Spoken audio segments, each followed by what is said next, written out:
Hi YouTube, welcome back to Wtf Rc Cars.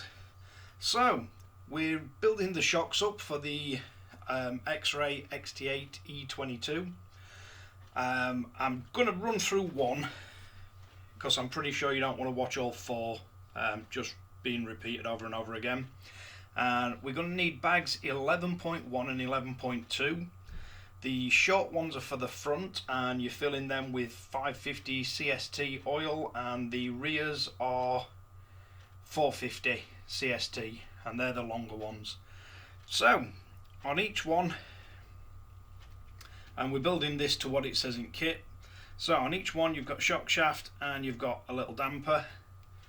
And what I tend to do when you pop these off at tree is just make sure you've got no little burrs left on them. You can use really fine sandpaper if you like, but they don't actually come to the edge, so shouldn't bother it anyway. And then we're going to need one of these tiny little washers. So you get your shock shaft and you want the smallest threaded end. So first off, we're going to want a washer, and then these go on with the dome side facing down, not up. So you want the dome side facing down on it. And then we've got a tiny little locking nut that goes on the top, and these are fiddly AF.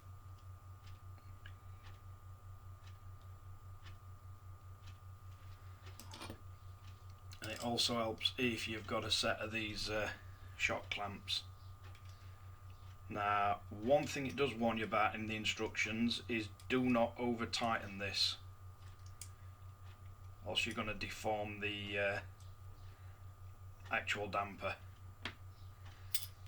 So once we've got the shock shaft, you're then going to need to build up the body. And on this one, so you get a set of these with each one. We're using the smallest, or the furthest away smallest, and the second in from the end. And it does show you in the instructions. Now these, I don't think with the way they fit it's particularly important for you to get them perfect, because it's not actually sealing on these. So that one drops in there first, and I like to push it gently into position, make sure you don't nick it or anything. Next we're going to have a little O-ring, and it says put a dabber oil on these, and it does make it a lot easier to get the shock shafts through without damaging them. Next, another little O-ring, and again a little dabber oil. Then you want this O-ring, and this goes on the base so it can seal. And it doesn't tell you to oil it, but I find if you just run your fingers around it with a bit of oil on, makes it easier screwing the cap on next. Right, now we're going for this one that is the thicker of the shims. And again, not really sure it's necessary on this because of how it fastens on, but you basically want to place that on, or you can place it inside this, and then we're screwing that into position. And these are quite stiff to put on, but you want it all the way home so you know it's crushing these seals. Right, next it advises to put a little bit of oil on the shock shaft itself, and you're not pushing this through, you're going to actually screw it so it screws through the seals, and you stand much better chance of getting it to go through the seals without ripping or nicking any of them. So if you just keep twisting it, and then it'll come through. Right, Now let's have a look what else we got left.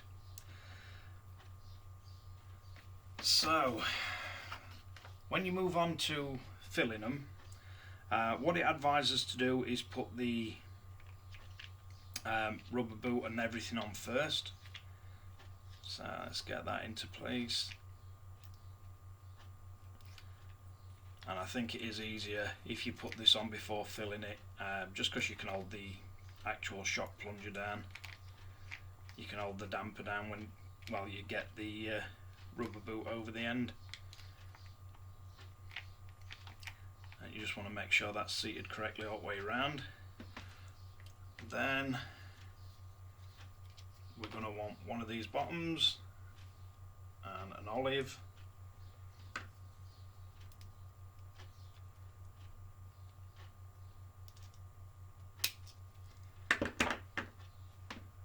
And then again, the shock shaft clamps come into play.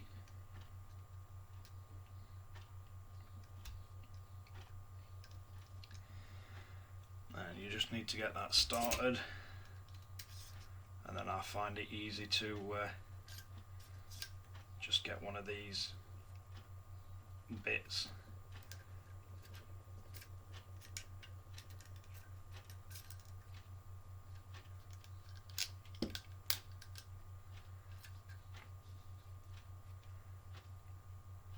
And this only needs tightening up until it's level with the bottom threads.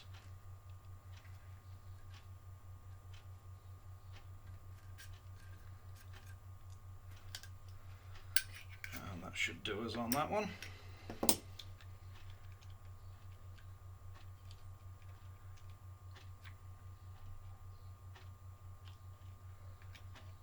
Right, so now we can get to filling it up. So if we drop it in there, and then we've got the 450 CST for the rears.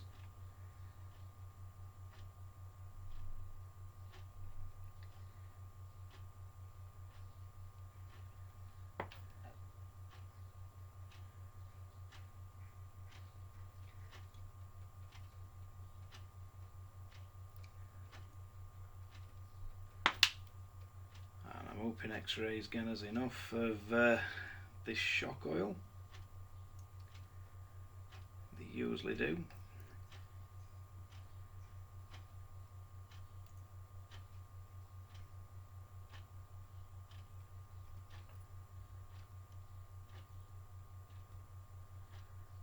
From most of the shocks I've built, these aren't actually too bad at all. They do go together really nice. There's nothing really awkward on them. And they're quite easy to bleed as well.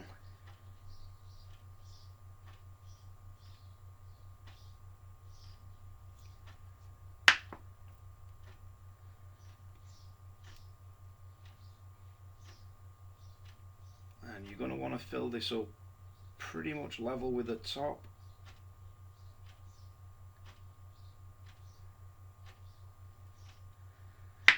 Because they're quite big shocks. Yeah, we've still got a little bit left to top off.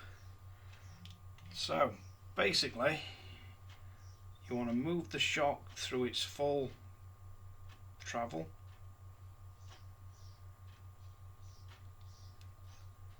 And you'll see the air start to come out.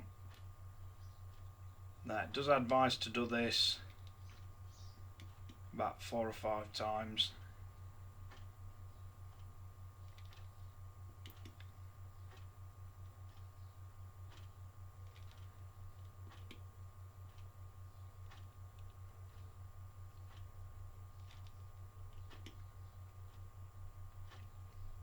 And then you should get to the point where you no longer have any bubbles. So what I'm going to do is put that to one side.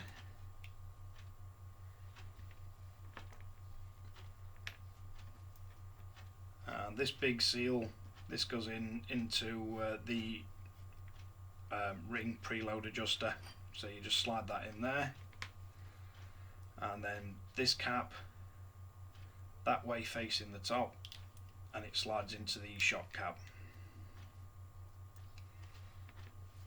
And then what you should be left with is, we want both these off this little tree.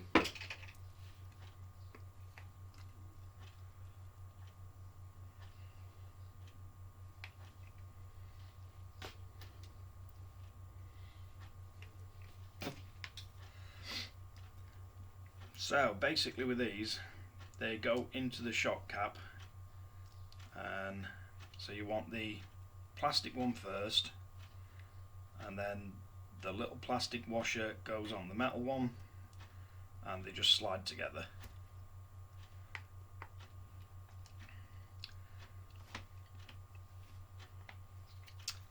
And then we've just got that and the spring left. Right, so moving on to mounting the shocks while that one lets the air come out of it. So on the left hand side, as you look at the front and the rear, you use a silver bolt, and we use a black normally threaded one on the right as you're looking at the vehicle. So the shock mounts initially looks like they're mounting to the outermost hole.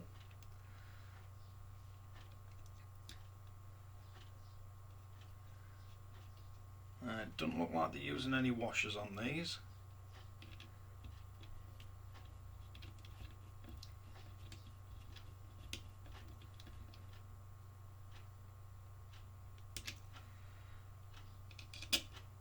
So we'll get one of them mounted each side.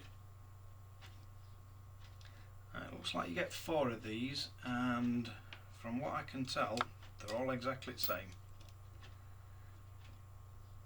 So it should save on a bit of confusion there.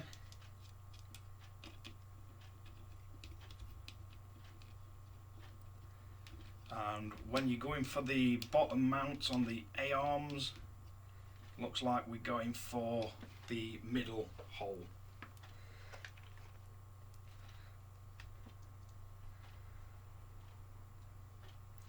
So looking at how you mount them, it doesn't actually tell you or show you anywhere, but I'm gonna go with the metal to the outside.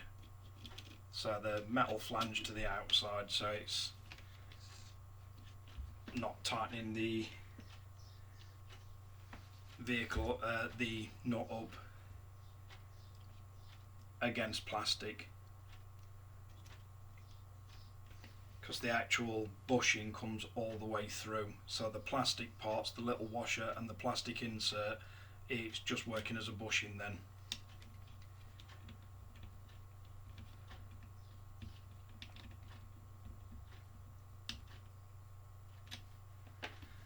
Right, so that's one in.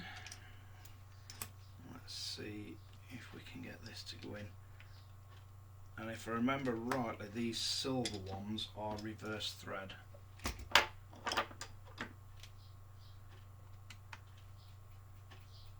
So it should screw in that way, I believe.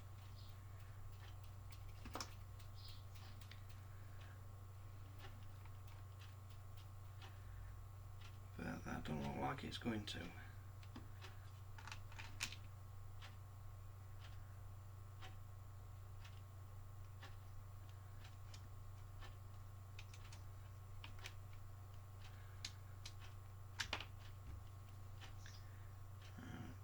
Let's get this one mounted.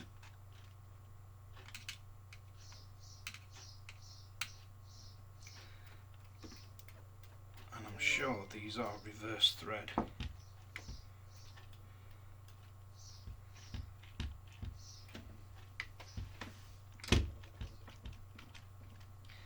Yeah, looks like it is.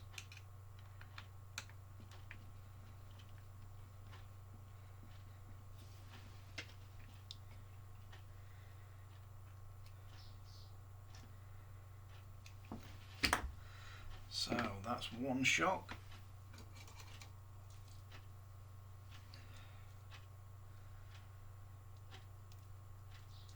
And again on the other side, see if I can get a close-up for you, but that's the side with the plastic on, and that's the flat metal one. So I'm having the metal one to the outside.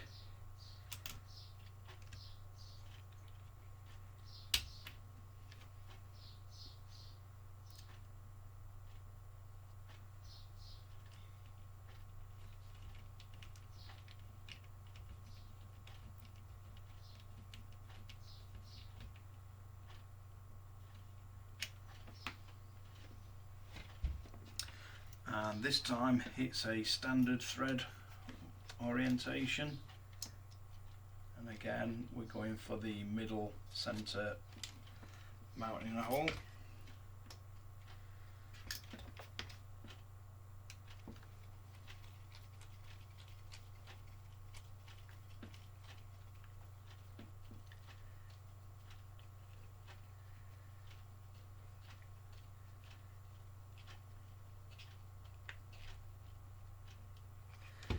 So that should be his front shocks done. Now we should be able to go back to this rear one. Yeah, I can't see any bubbles in that now. So, what we're going to want, the top screwed down, and you want to screw it down till you feel it make a seal, and then back it off slightly. Now I'm setting mine up so I want the suspension travel 50% at weight in when I tighten it up, and that should give you 50% rebound. And then just wipe the excess that comes out at little holes. Then you're going to want your preload adjuster on. Now this one you just have to work it around a little bit because you've got the big thick rubber seal in there, and you want the little lip facing the bottom of the shock.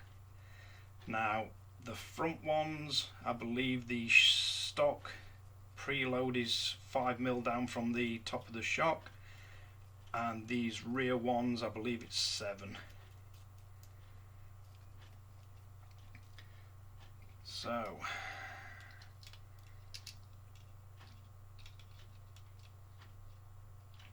you just want to measure down from top of shock to top of your preload. Then you want to drop your springs on, and I tend to leave the dots towards the top. Just makes it easier for me to see what springs are on what vehicle. And then when you put this on, you're basically wanting to trap that little bit at the bottom underneath it, and then let your spring come down. Right, so let's get the rear ones on now. So rear tower, and we want these facing away, and it suggests initial build one down from the top.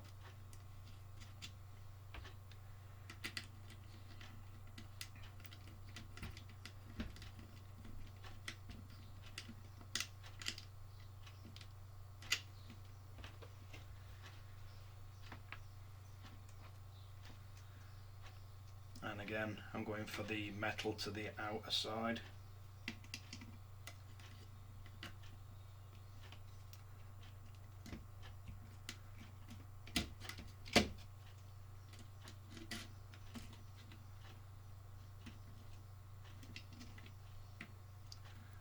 Let's get another locking nut on the back of that one. And one thing I noticed Xray seem to have done with all these XT8s is they only give you 2 body clips, but there's 4 post positions. Now I do know on my XB4 2020 I don't actually use the posts at all. I cut them off and use Velcro and little rings of Velcro on top of these, and just Velcro the body down. It seems to work really well, so not sure if I'll take that approach on this one.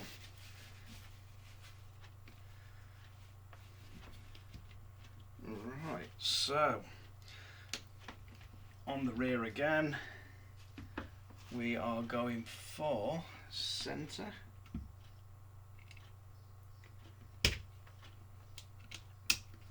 And you want to mirror what we've done on the front, so the one to the left is the one where you'll put the silver reverse threaded bolt in,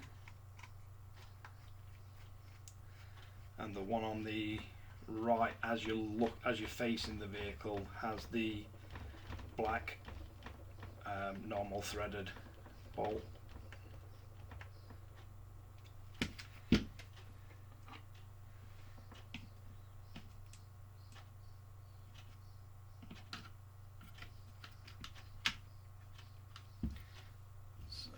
Where's my last one?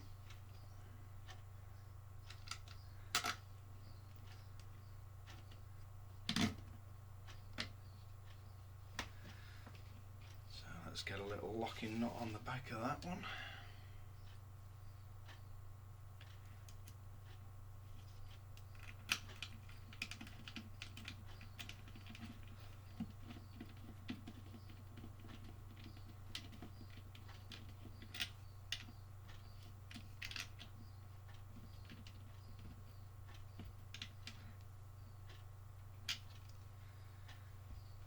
One to hold the shock on.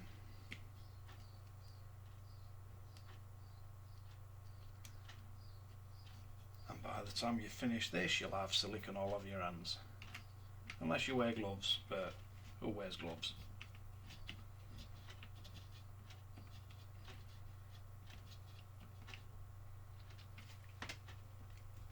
So now we need the reverse threaded silver screw.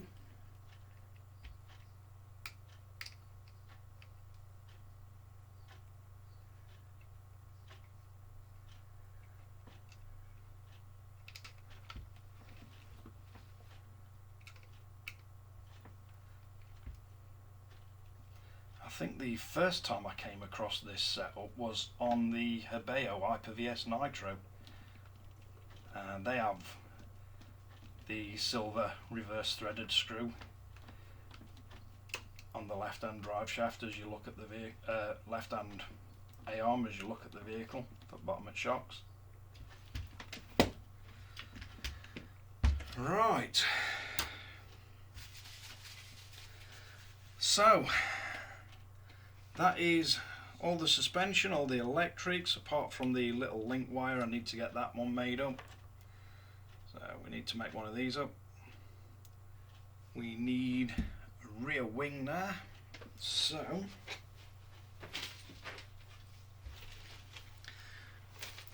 you always get one bag with Xray with a whole bunch of spare screws in.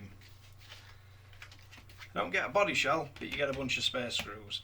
So the wing mount's going to sit, the wing's going to sit on there, and then we've got to get these little self-locking nuts into the bottom of the wing mount. Oh, that's going to be easier said than done.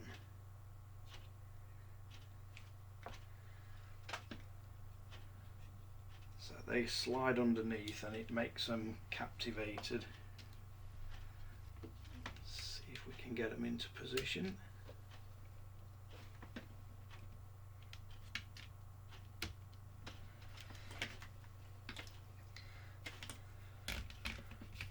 Then we're going to want a wing. You got the two little buttons that go on top of wing.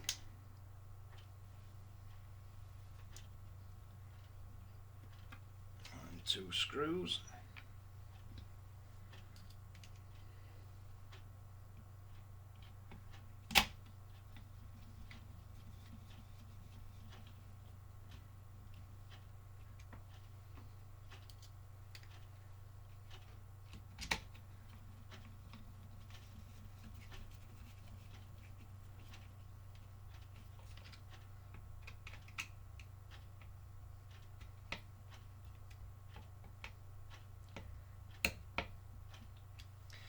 Right,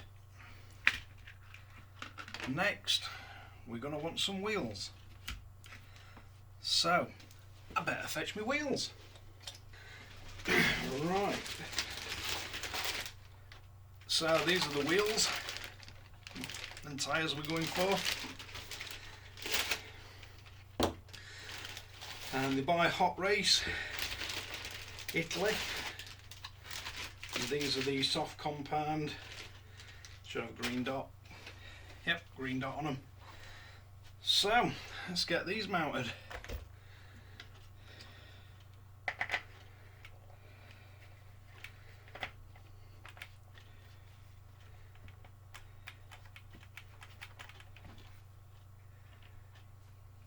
So when you're mounting wheel nuts, you want the serrated bit to the back,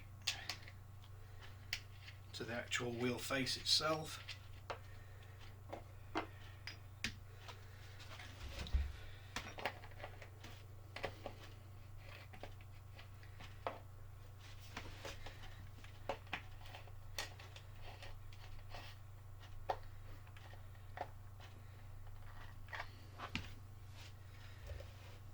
That's one.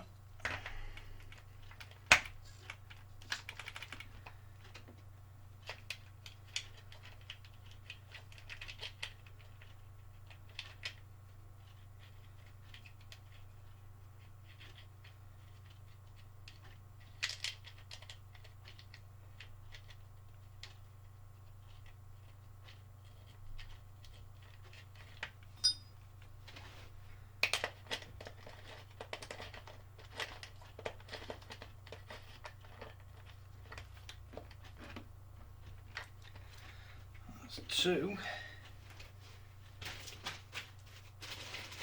and we're going to need a bigger table to get some better shots of this.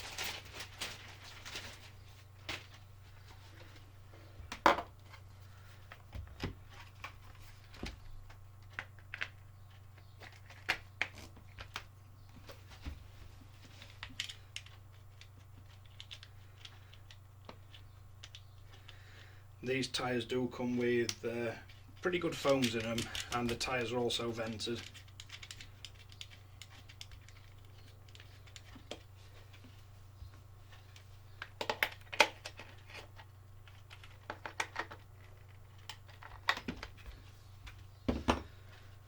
Let's see if I can get you a shot so you can see it's vented.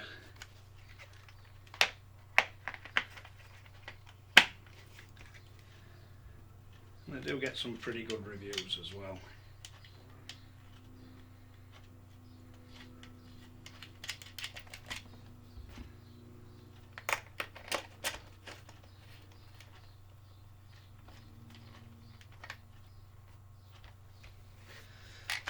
So there we have it. Yeah, the stock setup is pretty good. The A-arms are sat pretty much perfectly level. And the droop doesn't look far off.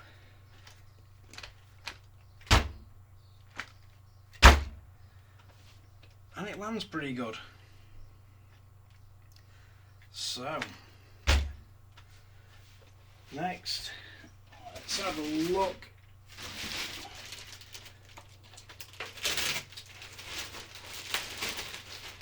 This is the body I've chosen for it. It's one of LFR's.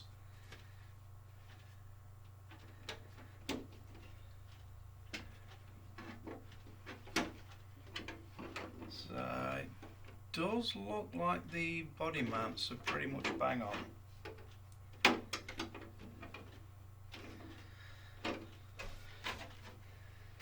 But we've got a lot of work to do painting that, and then now it's all set up, I can check the diffs for play and we'll get that set up as well. But basically that is it, fully assembled, other than the little link wire that I need to make up.